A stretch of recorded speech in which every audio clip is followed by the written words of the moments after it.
ڈبے میں ڈال دیا اور اس نے کہا آج کے بعد ہمارے گھر میں یہ لعنت نہیں ہوگی جس کی وجہ سے ہمارے باپ کو عذاب ہوا۔ جدہ والے دوست کہتے ہیں کہ میں بے حد خوش ہوا کہ اولاد ماشاءاللہ سے سعادت مند ہے۔ انہوں نے بہت جلد اپنے باپ کی تکلیف کا خیال کر لیا اور اپنا بھی خیال کر لیا، اپنے باپ کو بھی قبر کے عذاب سے بچا لیا اور اپنے آپ کو بھی جہنم کے عذاب سے بچا لیا۔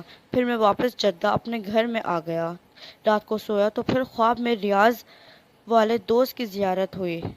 اب جو دیکھا تو ماشاءاللہ وہ مسکرا رہا ہے اور بڑا ہی حشاش بشاش ہے۔ میں نے اس سے پوچھا کہ کہو کیا حال ہے؟ اس نے کہا کہ بھائی اللہ تعالیٰ تم کو جزائے خیر دے، جس طرح تم نے میری مصیبت دور کر دی اللہ تعالیٰ تمہاری مصیبتیں بھی دور کر دے۔ جس وقت میرے بڑے بیٹے نے ٹی وی زمین پر پٹخا ہے اس وقت سے میرا عذاب بھی ختم